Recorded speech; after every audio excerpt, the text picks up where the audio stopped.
En la lectura del testamento observé a mis padres inclinarse hacia adelante mientras el abogado comenzaba a hablar. Sus ojos brillaban no con pena, sino con expectativa.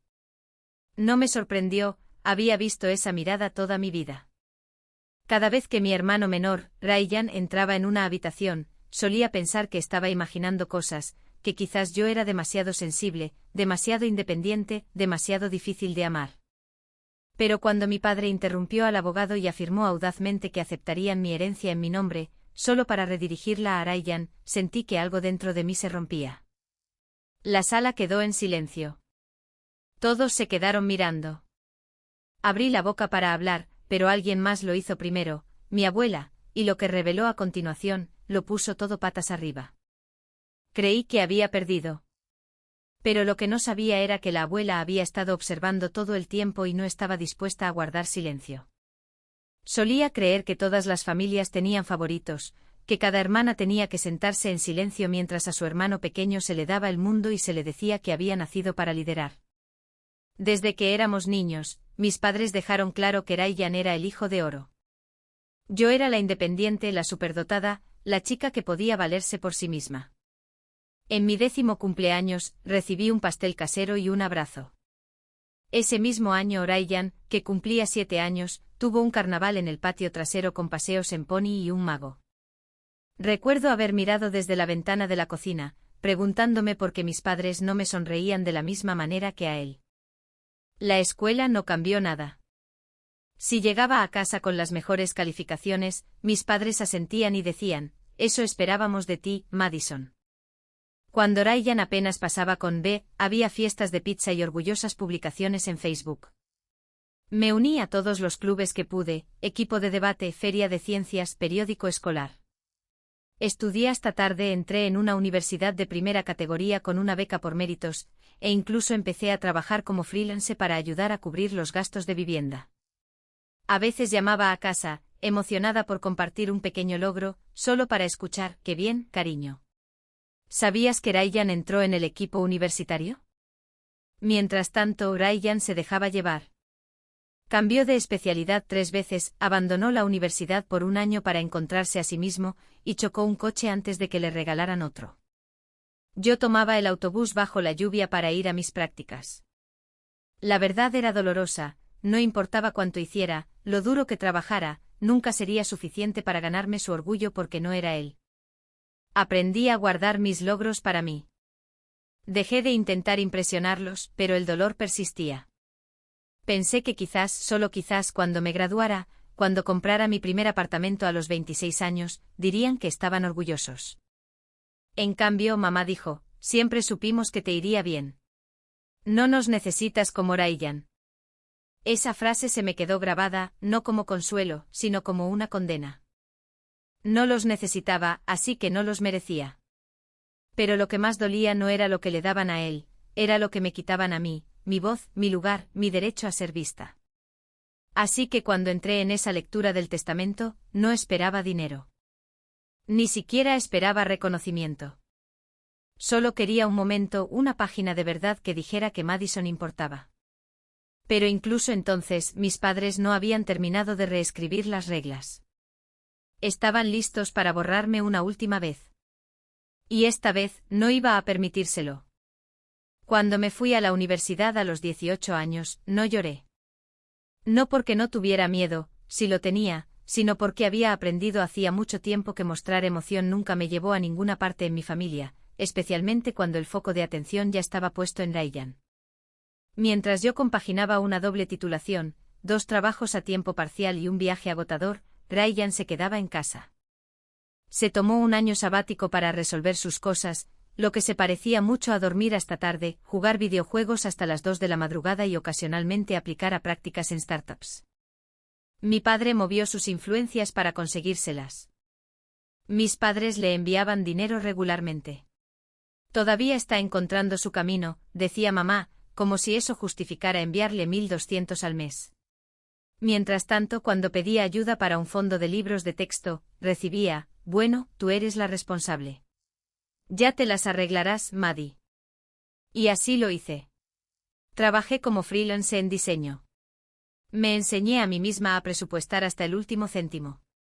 Para el tercer año de universidad, había ahorrado lo suficiente para mudarme fuera del campus, vivir modestamente y graduarme sin deudas. Sin ayudas, sin rescates, solo esfuerzo. Y sin embargo, no importaba lo que construyera para mí misma, mis padres nunca me preguntaron cómo estaba. Nunca visitaron mi apartamento. No vinieron a mi exposición de fin de carrera, a pesar de que fui una de las solo 2 estudiantes elegidas para presentar en la exposición de diseño de la universidad. Pero sí condujeron 6 horas ese mismo fin de semana para la competición de drones amateur de Raiyan. Recuerdo estar entre bastidores, sosteniendo mi portafolio, esperando ver si me sorprenderían. No lo hicieron. Actué para una multitud de extraños. Más tarde esa noche recibí un mensaje de texto de mamá: lo siento, cariño, no pudimos ir. El dron de Raiyan ganó el tercer lugar. ¿No es asombroso? Miré mi teléfono durante mucho tiempo. Ese fue el momento en que dejé de intentar ganar su atención. Me di cuenta de que estaba viviendo para una aprobación que nunca recibiría. Después de graduarme, me contrataron en una firma financiera de tamaño mediano y ascendí hasta ser diseñadora principal. A los 26 años, compré un apartamento de un dormitorio a mi nombre. No era un palacio, pero era mío. Solo mío. Pensé que eso me ganaría algo de reconocimiento. Cuando invité a mis padres a una pequeña inauguración de mi casa, apenas miraron a su alrededor antes de decir: está bien. Siempre has sido autosuficiente. No nos preocupamos por ti. Eso no fue un cumplido, fue un desaire disfrazado de elogio. Raiyan todavía vivía en casa. Ahora estaba jugueteando con otra idea de startup. Y mis padres, Dios los bendiga, iban a ayudar a invertir en ella. Solo necesita un pequeño empujón, dijo papá. Y una vez más, se me recordó que Raiyan era un trabajo en progreso, un proyecto en el que valía la pena invertir. Yo era el producto terminado que ya habían guardado. Pero lo que ellos no sabían era esto: toda esa independencia, todo ese silencio, había construido algo mucho más fuerte de lo que la aprobación jamás podría lograr. Construyó determinación. Y cuando llegara el momento en que tuviera que defenderme por lo que se me debía, estaría lista. Simplemente no lo vieron venir. Cuando el abuelo falleció, no lloré de inmediato. No porque no lo amara, él era la única persona en la familia que me había hecho sentir verdaderamente vista. Sino porque el duelo en mi mundo siempre había sido privado, no había lugar para él en la casa en la que crecí. En el funeral, mis padres se sentaron junto a Raiyan, con las manos en su espalda, susurrando apoyo. Yo me senté una fila atrás, sola. Cuando pronuncié un elogio tranquilo compartiendo cómo el abuelo solía enviarme tarjetas de cumpleaños escritas a mano cada año sin falta cuando no podía ir a la fiesta, mi mamá parpadeó como si no lo recordara. Probablemente no lo recordaba. 2 semanas después, recibí un sobre formal de la oficina del abogado. El testamento se leería el jueves siguiente al mediodía. El abuelo había nombrado a todos sus herederos directos, hijos y nietos. Eso me incluía a mí. No sabía qué esperar, pero albergaba una frágil esperanza en mi pecho. Quizás, solo quizás, me había recordado de una manera que ellos no. El día antes de la lectura, recibí otro sobre. Este no era del abogado. Era de mi abuela, esposa de mi difunto abuelo, todavía viva, pero silenciosa desde el funeral. Dentro había una nota corta escrita a mano con la caligrafía pulcra y cursiva de la abuela: Madison, quiero que vengas a la lectura. Es importante. Tu abuelo se aseguró de algo.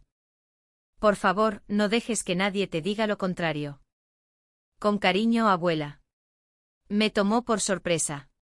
Ella y yo siempre habíamos compartido una conexión suave y tácita, pero rara vez se inmiscuía en los conflictos. Esa nota, aunque me decía más que palabras en una página, me decía que algo se avecinaba y que yo debía estar allí. Así que me tomé el día libre del trabajo, me puse mi blazer más limpio, entré en la oficina del abogado con la cabeza bien alta. Incluso cuando vi a mis padres mirarse y sonreír con desdén en el momento en que llegué. Raiyan saludó educadamente. Yo asentí. No habíamos hablado en meses. Me senté. El abogado barajó papeles. Todos se silenciaron. Y entonces comenzó. La lectura comenzó con calma. El abuelo había dividido su patrimonio equitativamente entre sus hijos. Luego vino la sección sobre los nietos, incluyéndonos a Ryan y a mí. Cuando mi nombre fue mencionado con la frase parte igual, vi un destello en las expresiones de mis padres. Algo en ellos se tensó. Papá se aclaró la garganta, en realidad, comenzó aceptaremos la porción de Madison en su nombre. Ella nunca ha estado particularmente preocupada por estas cosas. El abogado hizo una pausa. Yo me quedé paralizada. Mamá sonrió como si todo fuera perfectamente razonable. Ryan no dijo una palabra. Abrí la boca para objetar, pero no tuve que hacerlo. La abuela se puso de pie. Su voz era tranquila, firme, que todos deberíamos escuchar el resto del testamento primero. Y supe en ese momento que algo estaba a punto de cambiar. La sala quedó inmóvil. El abogado le dio a la abuela un respetuoso asentimiento y continuó leyendo. Mientras enumeraba el nombre de cada nieto y la herencia correspondiente, sentí un nudo en la garganta. Cuando confirmó que yo, Madison Clare Whitmore, recibiría una parte igual a la de Ryan, mis padres se movieron incómodamente. Mi padre interrumpió de nuevo. Seamos razonables, dijo, mirando al abogado, luego al resto de la sala. Madison está bien. Tiene una carrera, un apartamento, ninguna deuda. Ryan todavía está construyendo. Tiene una startup en desarrollo. El abuelo habría querido que el dinero fuera donde pudiera crecer.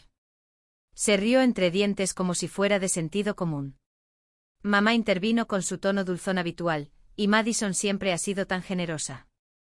Nunca ha sido materialista. Estoy segura de que no le importaría dejar que su hermano lo use para algo significativo. Él es el soñador de la familia. ¿Significativo? Ryan no había tenido un trabajo a tiempo completo en 2 años. Apreté los puños en mi regazo. No necesito que nadie acepte nada en mi nombre, dije con voz uniforme. Papá se volvió hacia mí, la máscara cayéndose por un segundo. Esto no se trata de ti, Maddie. Se trata de la familia, de hacer lo correcto. Mamá añadió suavemente, no dejes que el orgullo nuble tu juicio. Orgullo, juicio. No, esto no se trataba de orgullo. Se trataba de finalmente negarse a desaparecer. No voy a renunciar a lo que el abuelo me dejó, dije con firmeza. Ryan miró sus zapatos. No había dicho una palabra, ni siquiera para agradecerles por luchar esta batalla retorcida en su nombre. El abogado se aclaró la garganta, legalmente a menos que Madison firme una renuncia o un poder notarial, la herencia es completamente suya. La mandíbula de papá se tensó, ya veremos. Y por un momento pensé que podría estallar delante de todos, pero luego hizo algo peor. Empezó a recitar una lista de todo lo que él y mamá habían hecho por mí, los aparatos, el techo compartido durante la universidad, el semestre de libros con los que ayudaron. Cada pizca de responsabilidad parental se retorció en un chantaje emocional. Nos debes esto, Maddie, dijo. Te criamos. No lo olvides. Mamá añadió suavemente, si nos quisieras, harías lo correcto por la familia. No respondí. No pude. Mi voz se había vuelto de piedra en mi garganta. Entonces sentí una mano sobre la mía, abuela. Me miró con ojos que lo habían visto todo, décadas de favoritismo, de silencio, de heridas enterradas. No les debes nada, susurró. Y tu abuelo lo sabía. Y justo ahí, en ese momento, me di cuenta de que esto no era solo cuestión de dinero. Se trataba de finalmente tener permiso para ocupar un espacio en mi propia familia. Y no iba a encogerme de nuevo. Después de la lectura del testamento, las cosas se desmoronaron rápidamente. Mis padres se fueron en una tormenta de miradas frías y acusaciones murmuradas. Ryan los siguió, silencioso como siempre. Permanecí en mi asiento mucho después de que todos se hubieran marchado, mirando fijamente el escritorio del abogado, con mi nombre aún resonando en mi cabeza como un sonido extraño, Madison Clare Whitmore, con derecho a una parte igual del patrimonio de su abuelo. Sonaba justo lo que en mi familia siempre se había sentido como un lujo. Para cuando llegué a casa, los mensajes de texto ya habían comenzado. Primero de mamá, nos avergonzaste delante de la familia. ¿Valió la pena? Luego de papá, pero que disfrutes de tu dinero manchado de sangre. Y finalmente de Ryan, yo no pedí nada de esto. Ese fue el que más dolió. No dormí esa noche. Recorrí mi apartamento con el silencio más fuerte que cualquier otra cosa. La niña que llevaba dentro todavía quería decir, lo siento. Por favor, no me odies. Pero la mujer en la que me había convertido sabía más. Al tercer día, decidí que necesitaba espacio. Espacio real. Solicité tiempo libre en el trabajo. Apagué mi teléfono. Y hice algo que no había hecho en años. Conduje hasta la antigua cabaña de mis abuelos junto al lago, el lugar donde el abuelo me enseñó a pescar y donde la abuela solía darme galletas a escondidas cuando nadie miraba. Cuando llegué, la puerta crujió como si me estuviera esperando. El polvo era espeso, el silencio curativo. Encendí un fuego, me envolví en una manta y dejé que las lágrimas fluyeran, un dolor silencioso, largamente reprimido. Un dolor no solo por el abuelo, sino por todos los años que había pasado suplicando migajas de amor. A la mañana siguiente encontré algo escondido en el cajón de la habitación de invitados, un sobresellado con mi nombre, escrito con la caligrafía cuidada y en bloque del abuelo.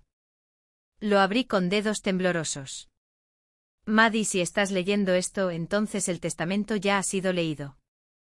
Me imagino que tus padres ya están complicando las cosas. Quiero que sepas que lo vi todo, la forma en que te ignoraron, la forma en que le dieron todo a Ryan y te dijeron que fueras fuerte. Nunca fuiste invisible para mí. Esta herencia no es una recompensa. Es un reconocimiento. No te la di porque la necesitaras. Te la di porque te la ganaste cada día que seguiste adelante, incluso cuando nadie te aplaudía. Tu voz importa, Maddie. No dejes que nadie te la quite de nuevo. Con cariño siempre, abuelo. Me senté en el suelo durante lo que parecieron horas, aferrada a esa carta como si fuera la vida misma. No se trataba del dinero. Se trataba de finalmente ser vista. Y ahora tenía una elección que hacer, permanecer en silencio de nuevo o luchar por lo que siempre había sido mío. Regresé de la cabaña con algo que no había sentido en años, claridad. La carta del abuelo ardía en mi bolsillo como un arma secreta, no de venganza sino de verdad. Y no iba a guardarla más. Cuando regresé a la ciudad, llamé a la abuela. Ella contestó al primer timbrazo. ¿Encontraste la carta? Preguntó como si ya lo supiera. Sí, dije. Mi voz se quebró. Gracias. Ella se quedó en silencio por un momento antes de responder. Tu abuelo quería que supieras que el amor puede ser silencioso, pero nunca debe ser invisible. Él te vio, Maddie, siempre. Ahí fue cuando me contó el resto. Al parecer, meses antes de que el abuelo falleciera, mis padres habían intentado presionarlo para que modificara el testamento. Habían argumentado que Ryan lo necesitaba más y que yo ya estaba bien. Incluso sugirieron hacer a Ryan el único beneficiario de la porción de los nietos, excluyéndome por completo, pero el abuelo se negó. Y no solo se negó, sino que tomó medidas legales para protegerme. Había una cláusula oculta en lo profundo del testamento, redactada discretamente con la ayuda de su abogado y la abuela. Establecía que cualquier parte que intentara manipular o redirigir los términos de la herencia perdería automáticamente su derecho. Era hermética, exigible y devastadora para las personas que intentaran transgredirla. Y ahora, la abuela me dijo que mis padres habían activado esa cláusula. Habían ido demasiado lejos. No solo yo recibiría mi parte completa, sino que el intento de mis padres de reasignar mi porción a Ryan había puesto ahora en riesgo su propia herencia. El abogado les había informado. Su respuesta, rabia. Están furiosos, dijo la abuela. Pero no pueden deshacerlo. Los documentos son claros. ¿Y tu padre? Bueno, él está diciendo que los puse a todos en su contra. Solté una risa amarga. Por supuesto. Pero entonces dijo algo que me dejó helada. Estamos destituyendo a tu padre como albacea. El resto del patrimonio será supervisado por mí misma y por la firma. Es lo que tu abuelo quería si las cosas se ponían feas. Me senté de golpe. Ni siquiera me había dado cuenta de que estaba de pie. Por primera vez en mi vida, alguien de la familia había hecho más que decir que me apoyaba. Lo habían planeado legalmente, deliberadamente, en silencio, y ese plan ahora me estaba salvando de ser borrada. Aún así, las consecuencias llegaron rápidamente. Esa noche mis padres aparecieron en mi apartamento sin previo aviso. Mi madre parecía llorosa, con el rímel corrido. Mi padre estaba rígido, con la cara roja, la mandíbula apretada. «Tú tenías todo esto planeado, ¿verdad?», escupió. «Manipulaste a la abuela. Envenenaste a tu abuelo contra nosotros». No me inmuté. El abuelo tomó sus decisiones. Y ustedes tomaron las suyas. Mi madre dio un paso adelante con las manos entrelazadas. «No hagas esto, Maddie. Solo cédeselo. Ryan lo necesita». «No», dije con mi voz más firme que nunca. Necesité una familia durante 28 años, y nunca la tuve. Se quedaron helados. Luego mi padre soltó una risa amarga y cruel. «Bueno, entonces», dijo, «espero que el dinero te mantenga caliente porque después de esto ya no tienes familia». Se marcharon, y por primera vez no lloré cuando se fueron porque me di cuenta de algo: no perdí una familia esa noche. Perdí a personas que nunca me habían apoyado de verdad. Y finalmente defendí a la niña que pasaron años tratando de silenciar. Los días pasaron en una neblina de silencio después de que mis padres se fueron. No más mensajes de texto furiosos, ni llamadas telefónicas, ni siquiera un correo electrónico pasivo-agresivo de mamá sobre lo triste que era ver a una hija tan consumida por la codicia. Nada. Pero no estaba sola. La abuela llamaba a diario. Mis amigos se pusieron en contacto. Y entonces, una tarde, justo cuando estaba a punto de salir a comprar víveres, alguien llamó a mi puerta.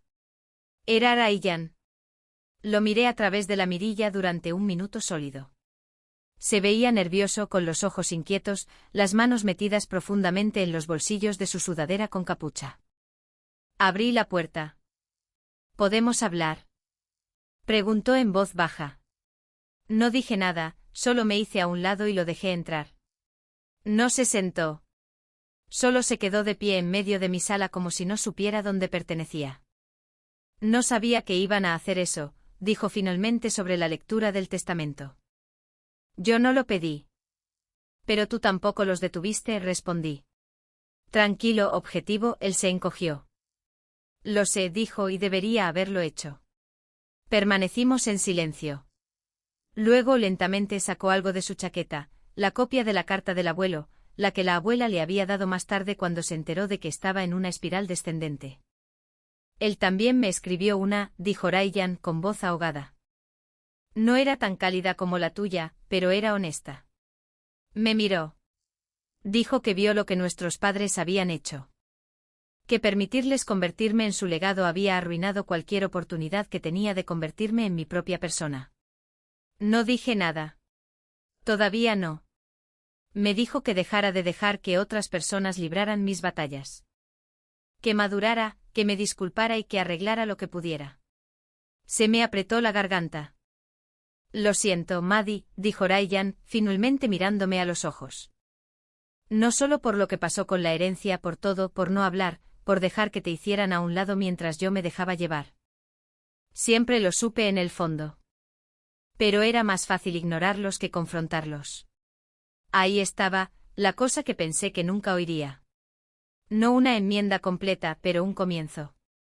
Nos sentamos, hablamos durante horas sobre las fiestas de cumpleaños que nunca tuve, la feria de ciencias a la que nunca fui. La exposición a la que nunca vinieron.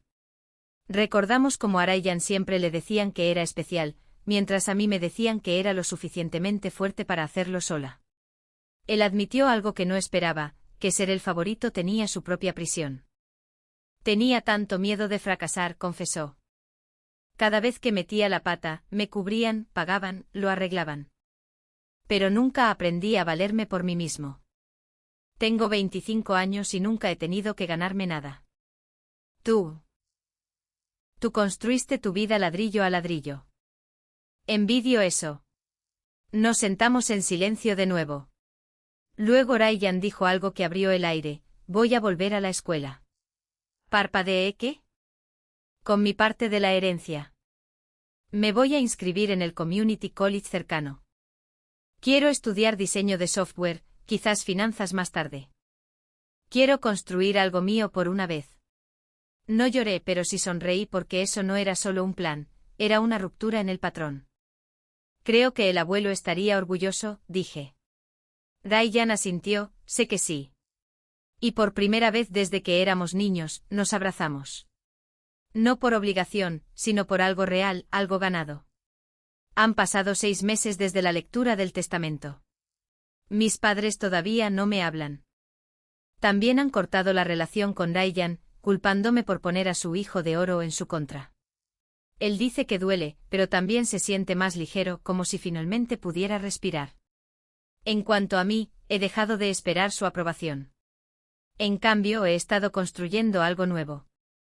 Usé parte de mi herencia para iniciar un pequeño fondo de mentoría para mujeres jóvenes en campos subrepresentados, chicas como yo a quienes se les decía que permanecieran calladas mientras sus hermanos eran elogiados. Nombré el fondo en honor al abuelo. También estoy en terapia de nuevo. La curación es complicada, no lineal, pero estoy aprendiendo a desenredar la vergüenza que cargué durante años para separar quién soy de quién me dijeron que debía ser.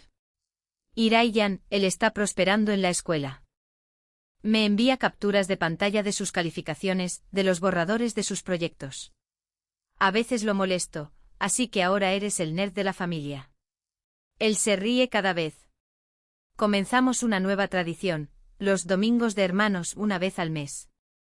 Sin teléfonos, sin padres, solo nosotros haciendo panqueques, saliendo a caminar, construyendo un vínculo que nunca tuvo la oportunidad de crecer. La abuela sigue siendo nuestro ancla. Nos sigue diciendo, ustedes dos están reescribiendo la historia. No se detengan ahora. Y tiene razón. Porque la familia no es solo sangre. Es elección. Es límites. Es verdad. Durante años pensé que el amor significaba permanecer en silencio, encogerme para mantener la paz, sacrificar mi espacio para que otro pudiera brillar. Ya no. No solo heredé dinero. Heredé mi voz y tengo la intención de usarla.